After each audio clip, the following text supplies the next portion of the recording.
All right, YouTube, welcome back to Gogi Game Academy, or as we call it, AGA.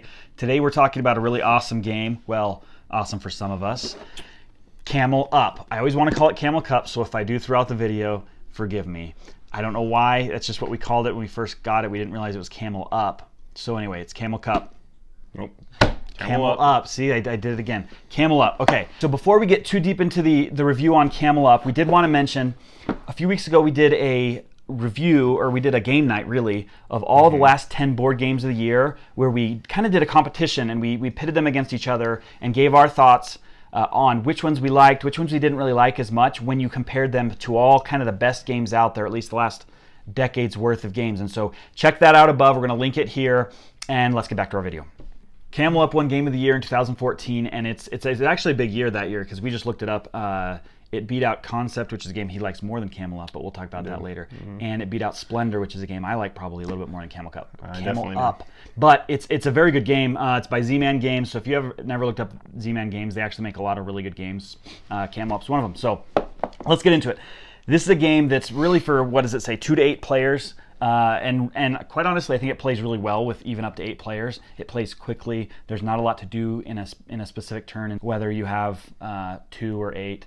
Whereas some games start to suffer when you get to that higher range, and so that's really good. It takes about 30, 45 minutes, depending on how many people you have playing, but I would say what they recommend there is about right, 30 minutes.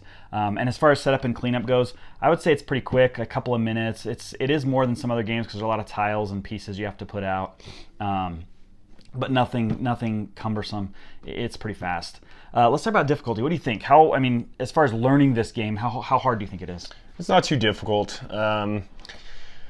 There's really only a couple of things you do, right? You do. Yeah, you just go around the board. You know, Camel Up. The reason we thought it was Camel Cup is because the camels are racing to get to the end, racing across the desert to cross the finish line. Right, which I think is kind of a little bit of a miss. I think Camel Cup, and maybe they did it on purpose that way, I don't know, but Camel Cup would have been a cool thing, right? It's this cup where they're racing around, and that's kind of the theme of it, I think, is really awesome. Oh, yeah. Where the whole purpose of the game is that you're betting on camels. I guess per round you're betting on camels, but you're also betting on camels through the whole thing, right? And so throughout the 30-minute game, you're going to guess. You have cards, and you can guess on who you think is going to win the whole thing and who you think is going to lose the whole thing, as in be in last place. But then throughout it, there's certain rounds you take, and you can bet on who's going to win and who's going to lose those specific rounds. And it's really cool because depending on what happens, if a camel lands on the same space as another, a camel will jump on one's back, and there's other ways to manipulate it. But it's really fun because it's this race around the track, and you're kind of using statistics a little bit with what's the probability of this camel actually making it and winning this round or winning the whole game, right? And so it's just kind of fun.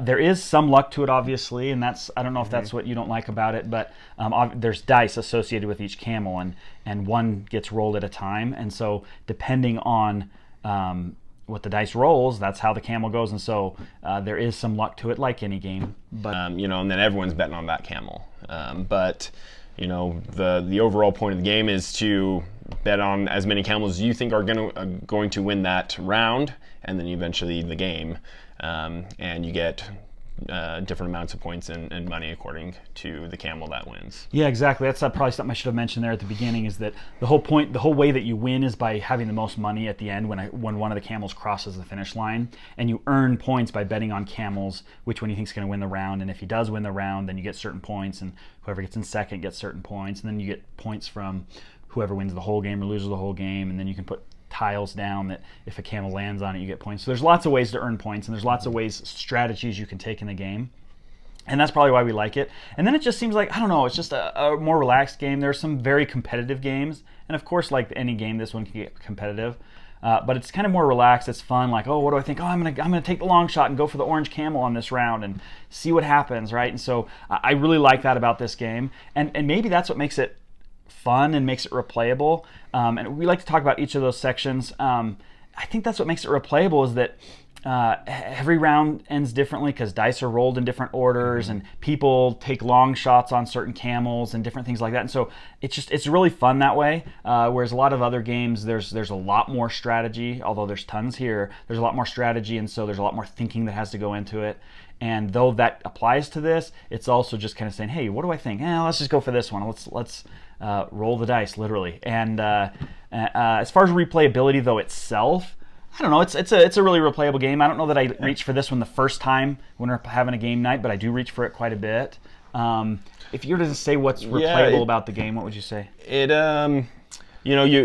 the same board. There are other games that are definitely replayable because you're building the game as you're playing it. Yeah, like Carcassonne. Or something. Yeah, exactly. It's a tile game, and so you're building the board as you're playing the game. This one has a board.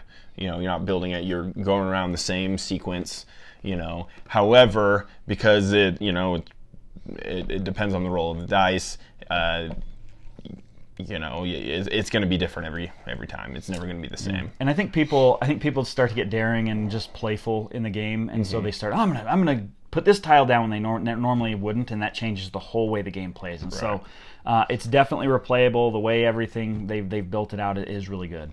Let's see. Best scenario to play. We kind of covered that at the beginning as far as how many people.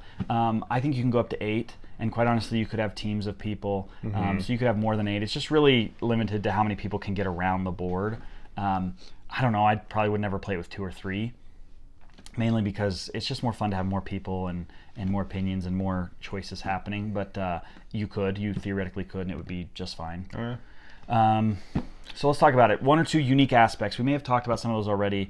One of the unique aspects, I would say, is the way that they have camels jump on each other's backs. I really like that aspect of it. So in essence, what happens if the red camel's die rolls and he's on a space, and let's say the green camel then has his die roll and it lands on the same space, he jumps on his back.